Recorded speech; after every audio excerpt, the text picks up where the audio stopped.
Party's over. Dad's home. They've had a big fight, like two kids in a schoolyard. You know, they fight like hell. You can't stop them. Let them fight for about 2-3 minutes. Then it's easier to stop them. And then Daddy has to sometimes use strong language. You have to use strong language. Everyone's sort of like. Trump ended the 12-day war, and now Europe's calling him Daddy. And Daddy likes it. Mark Rutte, the NATO chief, who is your friend, he called you Daddy earlier. Do you regard your NATO allies as kind of children? No, he likes me. I think he likes me. If he doesn't, I'll let you know. I'll come back and I'll hit him hard, okay? No? He did it very affectionate. Daddy, you're my daddy. The media said Daddy was going to leave the family. But look at him front and center in the family photo. They said he was going to abandon NATO, but America first doesn't mean America alone. And now the Europeans can't stop saying, thank you, Daddy. You are a man of strength, but you're also a man of peace. And the fact that you are now also successful in getting this ceasefire done between Israel and Iran, I really want to commend you for that. Thank you very much. And I think this is important for the whole world. Then on spending, it's absolutely true. I want to state here, without President Trump, this would not have happened. Europe's thanking Trump for making them spend more money. But Trump, like a gentleman, says it's all about the guys in the cockpit. The pilots did an unbelievable job like nobody's ever seen. They hit pay dirt. You see where I guess you probably look, they call it the wound. You see where the wound is on the earth. And 3 of them right next to each other. Perfect. And they should be admired and respected for what they did. And the fake news, in order to try and hit me, the fake news made them look bad. But now they look really good again. A 37-hour flight, 13,000 miles above the ground, and they hit a target the size of a washing machine. And instead of lining up interviews with these heroes, CNN's saying they missed, and the bombs were duds. Have you ever heard of an American bomb that didn't work? If that bomb is American-made, it's going off. We dropped these bunker busters into the ventilation shaft. These suckers slid down the shaft untouched and detonated in the middle of the lab. We basically slid a stick of dynamite down a chimney, and the media is claiming the living room's still intact. This was an unbelievable hit by genius pilots and genius people in the military, and they're not being given credit for it because we have scum that's in this group, and not all of you are. You have some great reporters, but you have scum. CNN is scum. MSDNC is scum. The New York Times is scum. They're bad people. They're sick. And what they've done is they're trying to make this unbelievable victory into something less. The original word that I use, I guess it got us in trouble because it's a strong word. It was obliteration. After Operation Midnight Hammer, we thought we'd have to be defending ourselves against the Iranian attacks.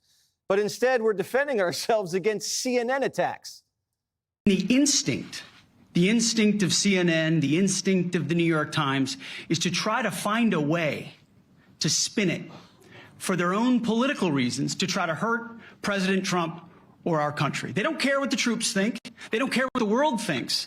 They want to spin it to try to make him look bad based on a leak. All of the evidence of what was just bombed by 12 30,000-pound bombs is buried under a mountain, devastated and obliterated.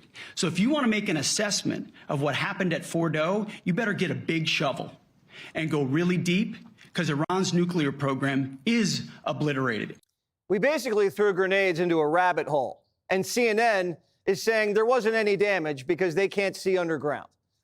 Tulsi Gabbard says this: new intelligence confirms what POTUS has stated numerous times. Iran's nuclear facilities have been destroyed. If the Iranians chose to rebuild, it would likely take years to do. The CIA and the International Energy Agency both say we landed knockout strikes, and it would take the regime years to rebuild. And Israeli intelligence, who kind of have Iran wired, say bullseye. Now, if the bombs didn't work, don't you think Netanyahu would be on the phone with Trump begging the B-2s to circle back around?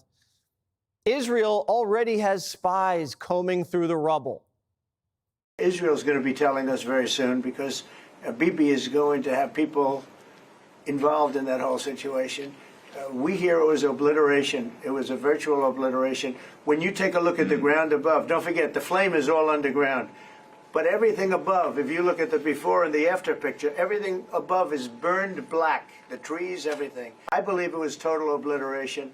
I believe they didn't have a chance to get anything out because we acted fast.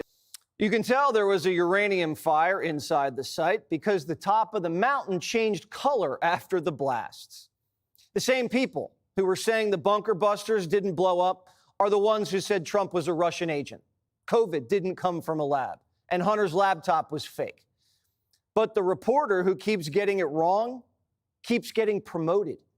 See what CNN's business model is? When you're wrong, you get a raise. Whichever traitor in the Pentagon leaked this half-baked, day-old, flimsy assessment based on a single satellite photo, Rubio's ready to smoke him out.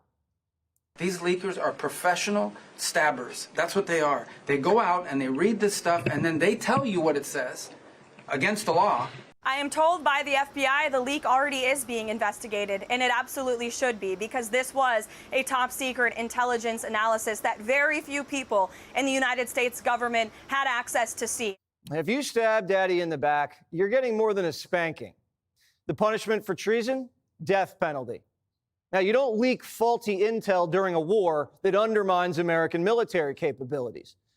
Unlike the Supreme Court leaker, we better find this guy. Tomorrow at 8 o'clock in the morning, Secretary Hegseth and top military brass are holding a press conference. Fox will have it live.